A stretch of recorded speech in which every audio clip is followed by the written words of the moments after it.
Pavel Durov, un nom murmuré dans les cercles technologiques avec un mélange d'admiration et d'appréhension. Un nom qui évoque à la fois mystère et génie. Cet entrepreneur russe énigmatique, connu pour son esprit vif et ses compétences de codage encore plus pointues, était devenu un héros populaire du numérique. Sa création ? Telegram. Une application de messagerie promettant confidentialité et sécurité à l'ère de la surveillance numérique. Une promesse qui résonne profondément dans un monde de plus en plus connecté. Telegram n'est pas seulement qu'une autre plateforme de messagerie. C'est un sanctuaire. Un refuge numérique pour ceux qui cherchent à échapper à la surveillance constante. Un lieu où les conversations peuvent circuler librement, à l'abri des regards indiscrets des gouvernements et des entreprises. Un espace où la liberté d'expression peut vraiment s'épanouir. Durov, avec ses cheveux noirs ondulés et son regard perçant, est devenu l'emblème malgré lui d'une nouvelle ère de liberté numérique. Un symbole de résistance contre la censure.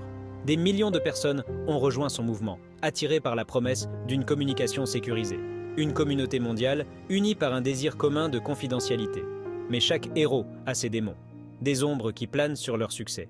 Et pour Durov, ces démons portaient des costumes et des mandats, des forces puissantes déterminées à le faire tomber.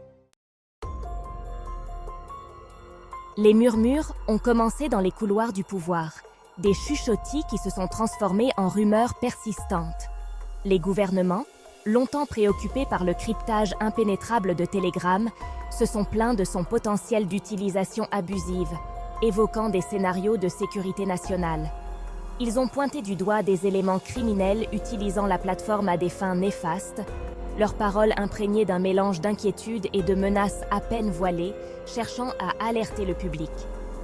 Durov, qui n'a jamais reculé devant un défi, a répondu à leurs accusations avec défiance, affirmant que la sécurité et la liberté étaient au cœur de sa mission.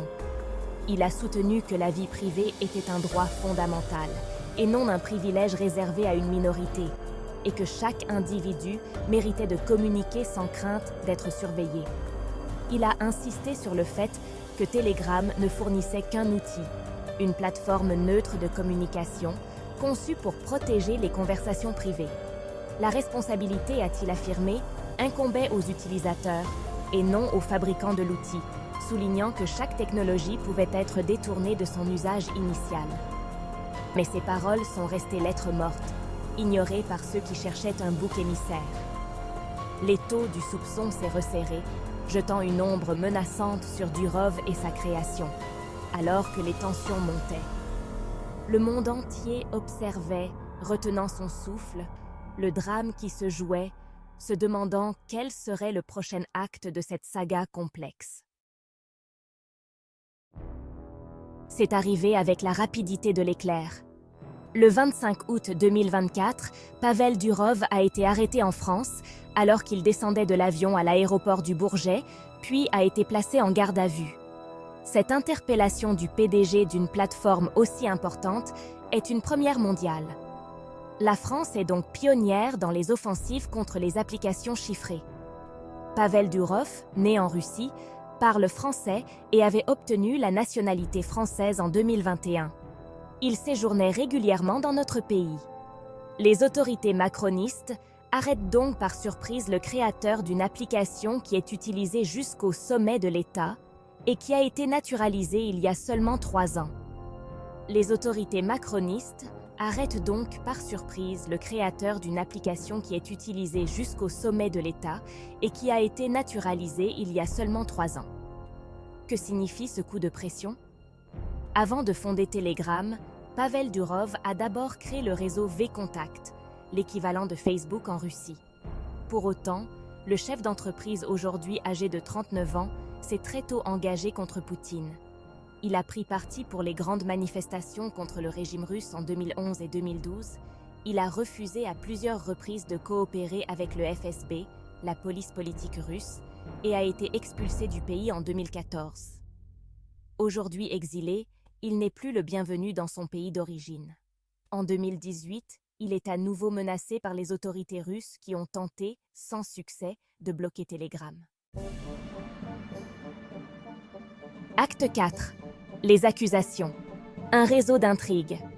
Les accusations portées contre Durov sont aussi graves que vagues, laissant beaucoup de place à l'interprétation et à la spéculation. Les autorités l'ont accusé de complicité dans une série d'activités illégales, affirmant que Telegram était devenu un refuge pour les criminels et les terroristes, facilitant leur communication secrète.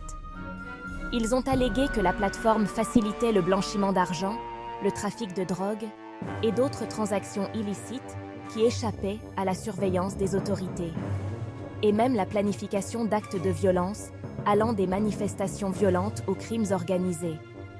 Ajoutant de l'huile sur le feu, les autorités ont accusé Durov de violation des règles de confidentialité, un sujet particulièrement sensible à l'ère numérique.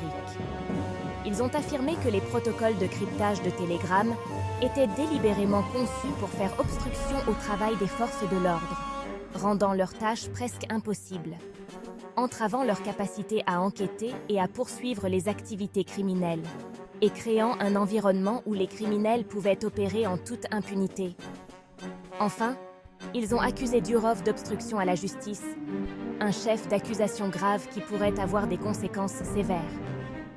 Alléguant qu'il avait ignoré les demandes répétées de données d'utilisateurs, refusant de coopérer avec les enquêtes en cours, et qu'il avait activement cherché à dissimuler des preuves d'actes répréhensibles, allant jusqu'à détruire des documents compromettants. Les accusations, si elles sont prouvées, peuvent entraîner de lourdes peines, notamment de lourdes amendes, des sanctions financières sévères et même des peines d'emprisonnement, mettant en péril non seulement la liberté de Durov, mais aussi l'avenir de Telegram. Acte 5. Réaction à l'arrestation. L'arrestation de Pavel Durov a déclenché une tempête de controverses à travers le monde. Les défenseurs de la vie privée se sont mobilisés pour le défendre, dénonçant l'arrestation comme une attaque politique contre la liberté numérique. Ils ont fait valoir que Durov était un exemple, un avertissement à tous ceux qui osaient défier l'autorité des gouvernements à l'ère numérique.